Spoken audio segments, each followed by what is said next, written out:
Right now at noon, a proposal on Missouri ballots could impact future voting rules. And we've got some sunshine, we've got some haze. It's going to be a little bit warmer today. We'll look at that forecast coming up. Plus, an international group visits Joplin to learn about the city's 2011 tornado recovery. The 4 states' most watched news starts now. A constitutional amendment added to Missouri ballots could change the state's voting laws. This is KOAM News at noon. I'm Elise Noe. This November, Missourians will vote on a ballot amendment that, if passed, would stipulate only U.S. citizens can vote in Missouri elections. While that is already law, another part of Ballot Amendment 7 would prohibit ranked choice voting. Now, ranked choice voting is where voters don't just vote for a singular candidate, but can instead rank their choices. Missouri does not currently have ranked choice voting, but the amendment would bar possible future use. The reason it's problematic is we have a concept of one person, one vote in this country. And on ranked choice votings, you don't have just one vote. You have multiple votes for multiple candidates on multiple issues. So the concept of the one person, one vote is done away with during that process. 5 other states have banned ranked choice voting since April of this year, including Oklahoma. On the Missouri ballot, a yes vote would be to prohibit ranked choice voting and multi-winner outcomes in state elections. Now let's check in with Chris Warner for a look at the forecast. Now we've got ourselves a warmer day out there today, and we've still got sunshine across the region. We also have that haze out there. The wildfires out west, the smoke getting caught up and brought into our area, and that haze is going to stick with us for a little while. You can see it from MoDOT camera 20th and Rangeline and from our camera downtown Pittsburgh. The sky is not as blue as it should be if we had just all out clear skies. We started yesterday at 52, made it up to 85, so right about where we should be, a little above, and we started about 10 degrees cooler, but not quite at record levels, which, by the way, the record low set back in 1902, so it's been a minute. We are sitting at 81 in Joplin, 78 in Pittsburgh, and today is the start of some more above normal days across the region, but so far we're not quite there yet. We're on our way. Upper 70s, low 80s across the 4 states this afternoon. As we head through the rest of this evening, we're going to have those clear skies, some haze to deal with, and the wind, once again, out of the south initially, switching out of the southeast later. Otherwise, clear skies, temperatures fairly reasonable out there, a bit on the mild side as we fall back through the mid-60s. Now, we have Tropical Storm Francine down in the Gulf of Mexico. That could have an impact on our weather in the next 2 or 3 days. We're going to go over those details, talk about what could happen, the variables in play, and the other days of above normal temperatures on the horizon in the full forecast, and that's coming up here in just a few more minutes. Elise?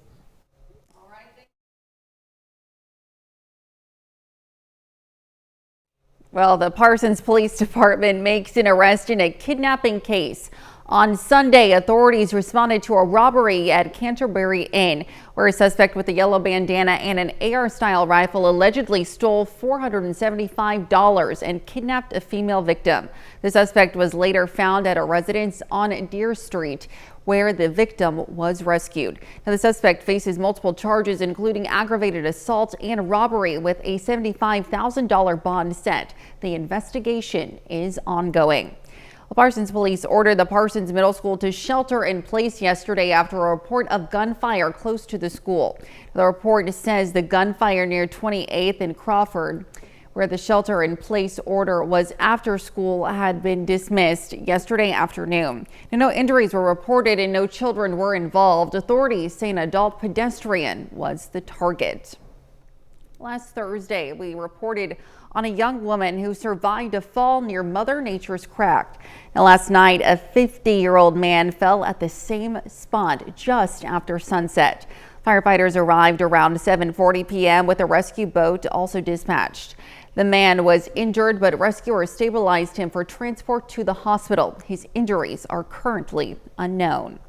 Authorities in Joplin arrest 3 people connected to what officials say is a large quantity of fentanyl found in an apartment. Officers from the Ozarks Drug Enforcement Task Force and Joplin SWAT searched an apartment at 802 Pennsylvania. That's where they found fentanyl and suspected methamphetamine. Now, officers arrested 2 women and 1 man at the scene. Formal charges are pending. The Joplin Police Department wants to warn Southwest Missouri Bank holders of a text message scam going around. They warn while some account holders may in fact receive legitimate fraud alerts, others could lead to accounts being compromised. Now, they recommend reporting any fraudulent activity to Southwest Missouri Bank and to law enforcement. You can head over to KOAMnewsnow.com to see an example of what this text message scam looks like. Well, a group of international emergency managers arrived in Joplin yesterday to learn some lessons from the city. The group, representing 7 nations, hopes to learn more about Joplin's recovery efforts following the 2011 tornado. One city representative hopes the story of Joplin's recovery is about hope and success. Proud of the way that our community has rebuilt, and economically we're in a stronger place than ever. And so to tell that story and explain all the steps and all the pieces that have to be in place to be able to make that happen for your community, that's a really compelling story to tell. Well, the event was held in Joplin's Mercy Park. Well, Mercy announces it will end its contracts with Anthem Blue Cross Blue Shield in Missouri on January 1st of 2025. This will impact all commercial Medicare Advantage and other plans. Until then, Mercy will stay in network with Anthem. Now, Mercy Pharmacy Services, however, will continue for Anthem patients. For more details, you can visit our website. That's KOAMnewsnow.com. Well, KCU Joplin hosted its Score 1 for health screening today for 5th graders from Cecil Floyd, Jefferson, and Royal Heights elementary schools at the KCU Joplin campus. Now, second-year medical students supervised by physicians and nurses provided health assessments, including blood pressure and physical checks.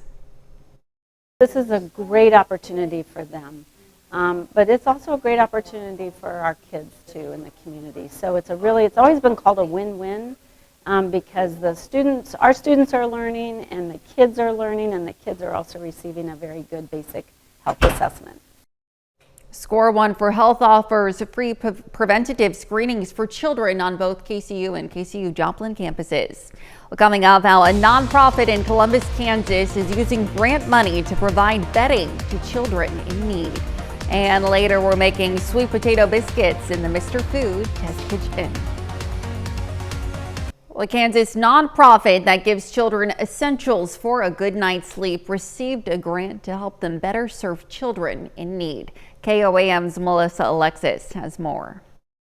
We have sheets, we have blankets, we have comforters. A bed and blankets. It's something people may take for granted, but for some, it's not as easily accessible. A lot of the kids are sleeping on tile, linoleum, very thin carpet, so no support whatsoever. Dream Big Little One is a nonprofit in Columbus that works with mental health services and schools that notice a student is continuously falling asleep in class. Schools can then get in contact with Dream Big Little One to address the need. They're going to school, they're trying to focus, they're trying to function, and they're trying to get their good grades, but it's just really hard. It means a lot to a child because they never forget when someone loves them, and that's what we do. They provide kids in need with beds, blankets, stuffed animals, and more. But they've faced issues with storage, unstable floors, and creating a secure location for families to load their new mattresses. And not have to worry about anybody, tripping or falling. Thanks to the Heartland grant, they'll finally get the upgrade they've been hoping for. Once we knock this out, get it out of the way, it's going to open up so much space. The kids get very excited. They want to help. They want to unload and load up. So it's always we really have to keep an eye on the kids up front. So if we can utilize the back alley and load and all of that back there, then the kids are going to be in a lot safer atmosphere. Last month alone, the organization gave out 47 beds to children in need. Reporting in Columbus, Melissa Alexis, KOAM News. The president of Dream Big Little One says they're always looking for volunteers and donations to continue helping children in need. Well, students at the Pittsburgh High School get their green thumbs dirty to provide food to the school and community. The Purple Dragons can lay claim to the first standalone hydroponic container farm located on school grounds in Kansas. The goal is to spread container farms across the sunflower state. Well, still to come on KOAM News at noon, Mr. Food. Today, we've got a southern favorite that you can whip up in no time. They're so good, you might consider adding these to your weekly dinner routine. And after some below normal days, temperatures heating up, and we're tracking Francine. We'll have the latest on all that when we come back.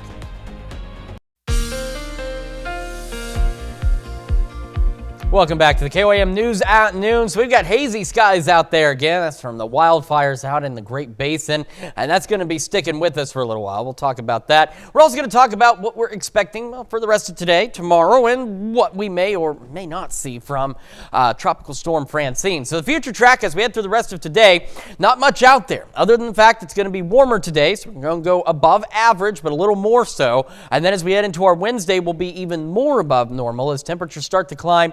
More upper 80s and even some low 90s will be possible for our Wednesday.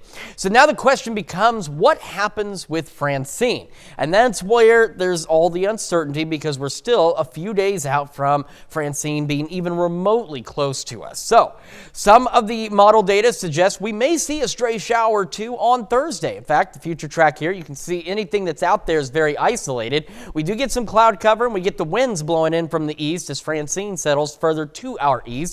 Some of the model data suggests that we could maybe see some showers on our Friday. So there's still some questions on exactly what will happen. We'll show you the track, and we'll talk about where Francine could go and the impacts it could have either way. So here's where we are right now. Still a tropical storm, 65. Now early this morning it was moving north-northwest, then it shifted north, now it's moving north-northeast. So that track will continue to push it toward the southern Louisiana coast, where it's still expected to make landfall as a hurricane and then push into Mississippi. Now, this is even updated since early this morning. The track this morning had it even further west than this. So now it's been pushed a little further east toward Jackson, right up through Memphis, and then eventually making its way into southeast Missouri. Now you can see, of course, the further out we go, as we go into Friday, the cone of uncertainty is considerably larger. But based on this track, we could see some cooler temperatures briefly, some cloud cover, maybe an isolated shower or two. Now over the next few days, if anything influences Francine and pushes it further to the west, then we'll get a little more meaningful rainfall out of the system. If it goes a little further to the east, because the uncertainty zone here is from Springfield to Nashville almost, we may not see much of anything at all. So it's still something to watch. We're hoping for some rainfall because we absolutely need some up here, but we're just not seeing anything meaningful at this point. Then we have the smoke tracker. We've got that haze out there. You've probably noticed it yesterday. You've noticed it today. You're going to notice it again tomorrow, because as we put the smoke tracker in, the smoke from the fires out to the west are getting caught up in the high pressure system, and then that's just kind of bringing it right in, right over us. In fact, satellite data from yesterday evening, most of the country that didn't have cloud cover, rain, other events going on, was being impacted by smoke from the wildfires. And you can see the darker the colors, the thicker it'll be, and that haze is what's blocking some of the blue skies out there, giving them that little tint, that brownish tint. 81's where we're at in Joplin. Technically a wind chill of 80. It's because the air is so dry right now. The south breeze at 5, which also makes burning dangerous. Over in Pittsburgh, we're sitting at 79, same dry air, and a south-southwest breeze at about 8 miles an hour. Temperatures so far, we're still on track for our above normal highs today, as we're sitting upper 70s and some low 80s already at 12-17. So for the rest of today, again, mid to upper 80s. So that's going to put us a few degrees above normal. South breeze at 5 to 10. Winds shift back out of the southeast tonight. We'll fall back into the upper 50s and low 60s, whereas this morning we started in the upper 40s and low 50s as we did yesterday. Be a little milder tonight. Heading into our Wednesday, more sunshine and well above normal temperatures as we start climbing upper 80s and even low 90s out there. And then we've got, and I do not know why it's in here a second time, I apologize, but then we've got Francine, which could have an impact on our temperatures, maybe a shower chance or two. So it's something that we'll continue to monitor. But beyond that, we go back to above normal temperatures, upper 80s to near 90. So if you exclude Francine as a rain chance at all, our next best chance of rain isn't until the end of next week. And we are in desperate need of rain here. So hopefully Francine can bring us a little something, because yeah, we don't have any good rain chances from the regular systems for another week and a half almost. Yeah, fingers crossed. All right, thanks, Chris. Well, stick around. We're making sweet potato biscuits in the Mr. Food Test Kitchen. We'll be right back. Howard is showing us how to make sweet potato biscuits in the Mr. Food Test Kitchen. If you've ever had a chance to grab a bite to eat in North Carolina, then you've probably had sweet potato biscuits. For those of you who've never had that pleasure, let me share how you can make these babies right at home. All you have to do is mix together some mashed sweet potatoes, and those can be canned or freshly cooked, along with some milk, sugar, eggs, and a bit of melted butter. Okay, we set that aside for a sec while we mix together some self-rising flour, baking powder, and salt. Now we cut in some shortening using a pastry cutter, or you can use a couple of butter knives. Once the mixture is pebbly, we stir in our sweet potato mixture. All that's left to do is drop heaping spoons of this on a few baking sheets and into the oven they go. In about 15 minutes, once they rise and the tops get golden, we have the most incredible biscuits we've ever tasted. Maybe brush on some warm maple syrup or drizzle them with honey and get ready for some good old-fashioned Southern eating. So go online and get the recipe for our Southern sweet potato biscuits so you can experience the best of the best without leaving your house. I'm Howard with Kelly in the Mr. Food Test Kitchen, where today we found a down-home way for you to say, ooh, it's so good.